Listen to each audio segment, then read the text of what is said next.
What is good, everybody? Welcome back to another episode brought to you by the League FFB. Today, we have our 2024 My Guys episode. If you guys have ever watched or listened to the Fantasy Footballers, this is inspiration from them. You probably know what a My Guy is, but for those that haven't watched or listened, a My Guy is a player that I am all in on in 2024, a player that I want on every fantasy football team, no matter what, no questions asked. I want these guys. I'm willing to flag plant these guys. These are my guys in 2024. I have one of them at each position for you guys. So without wasting any more time, let's hop right into today's video. Let's start talking about these guys.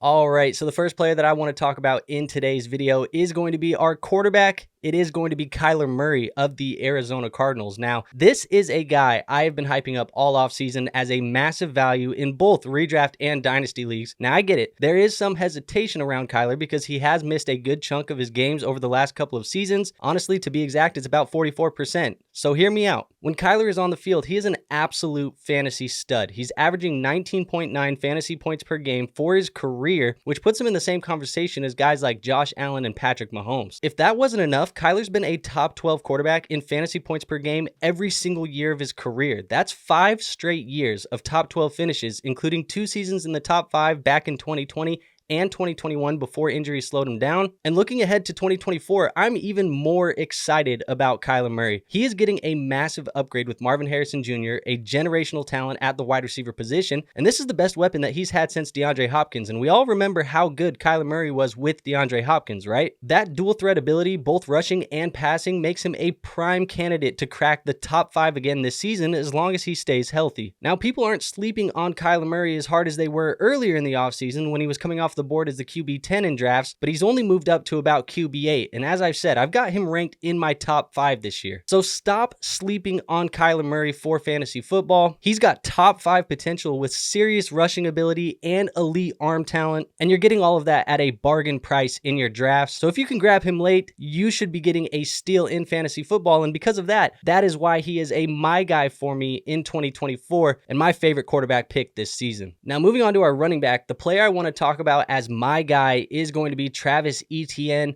of the Jacksonville Jaguars. And in 2023, Etienne was a complete workhorse. He ranked top 10 in just about every important category that you need: snap share, opportunity share, carries, targets, you name it. He was absolutely killing it last season, and all of that work paid off big time. Etienne finished top 12 in rushing yards, receiving yards, receptions, and total touchdowns. He even joined Christian McCaffrey as one of only 2 running backs to rack up over 1,400 scrimmage yards in each of the last 2 seasons. Plus, he led the league in forced missed tackles with 64, meaning that he was always going to get you those extra yards as well. Now, I know there's been some talk about people worrying about his workload heading into the 2024 season, but let's be real. Jacksonville hasn't really added anybody who's going to challenge him for touches, unless you think Tank Bigsby, who has looked okay during the preseason, or Dearness Johnson are suddenly going to take over. Etienne should still be the go-to guy in this backfield. And with an improved Jaguars offense and a healthy Trevor Lawrence, I'd go as far as saying we haven't even seen the ceiling for Travis Etienne yet. To put it into perspective, Etienne averages 14.4 PPR points per game for his career,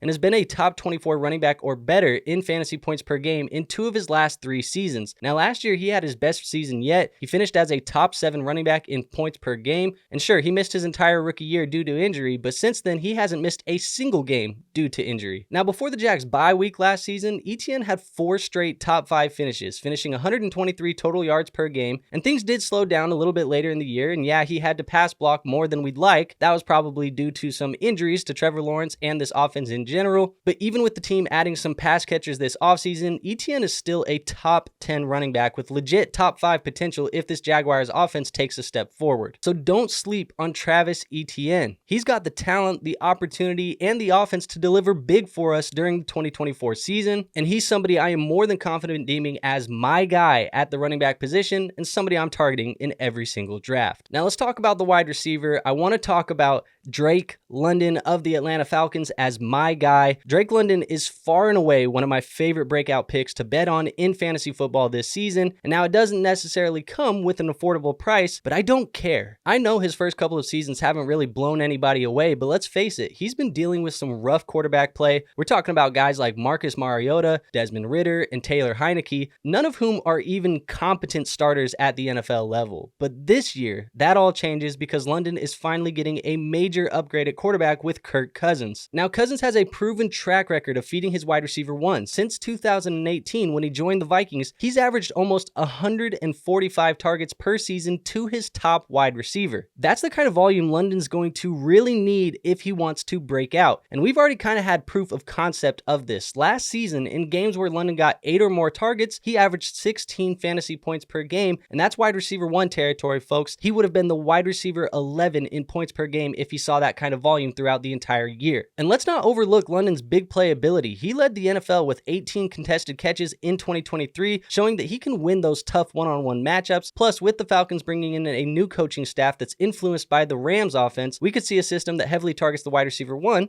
much like we've seen with guys like Justin Jefferson with Kevin O'Connell as the coach, Cooper Kupp, and Puka Nacua in recent years. So while London's early career numbers might not jump off the page, this year is the year that he can really take off for fantasy football. And as the clear-cut wide receiver one in this Atlanta Falcons offense and the Rams' influence within this offense as well, I'm betting on him to become a wide receiver one for our fantasy football teams. Now, I understand if you feel like we are drafting him at his ceiling in fantasy football, but I think his floor is actually safer than most people think, and that's why I'm willing to make him a my guy at the wide receiver position this year. Now, moving on to our fourth and final my guy, our tight end, the guy that I want the most, Dalton Kincaid of the Buffalo Bills. And Dalton Kincaid is by far one of my favorite tight end picks to make in drafts this season. Last year, it took a Dawson Knox injury in week 7 for Kincaid to finally get a shot as the starter, but once he did, he made the most of it. He ended his rookie season with 73 receptions, 673 receiving yards, and 2 touchdowns. And those numbers are impressive, but what's even better is that Kincaid still managed to rank top 12 in key tight end metrics like targets, receptions, receiving yards, and yards after the catch, all despite not starting until later in the year. Now, looking ahead to 2024, Kincaid's role could grow even more. With Stephon Diggs and Gabe Davis no longer in the picture, leaving behind about 160 plus targets, Kincaid has a real shot at becoming the top receiving option in Buffalo's offense, similar to how Travis Kelce has been the go-to guy for the Kansas City Chiefs. And don't forget about the potential for positive touchdown regression. Last season, Kincaid only scored twice, but with more targets heading his way, that number could very easily go up. If you're targeting a tight end with serious breakout potential but don't want to spend a premium pick on somebody like Sam Laporta or Travis Kelce, Kincaid should be high on your list. He's got all of the upside that you want out of a tight end, and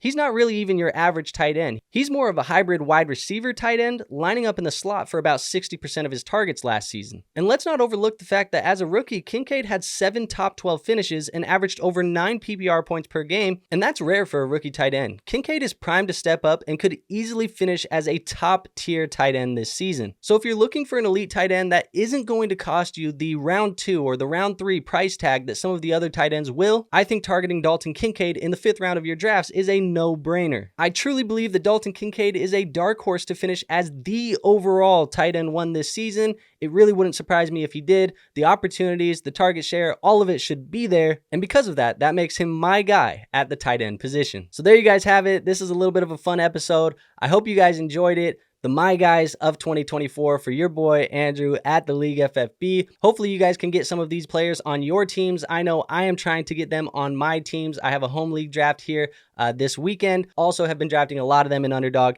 as you guys know. With that being said, if you enjoyed today's video, hit the like button for me. It is the best free way to show this channel some support. And if you haven't already, make sure you hit that subscribe button as well. Trying to help you guys win your fantasy football championships here in 2024 and trying to crack 3,000 subscribers. We're hoping to do that with your help. As I mentioned, hit the subscribe button, hit the notification bell. And with all of that being said, I have nothing else for you guys today. I will see you on our next episode. Until then, peace out.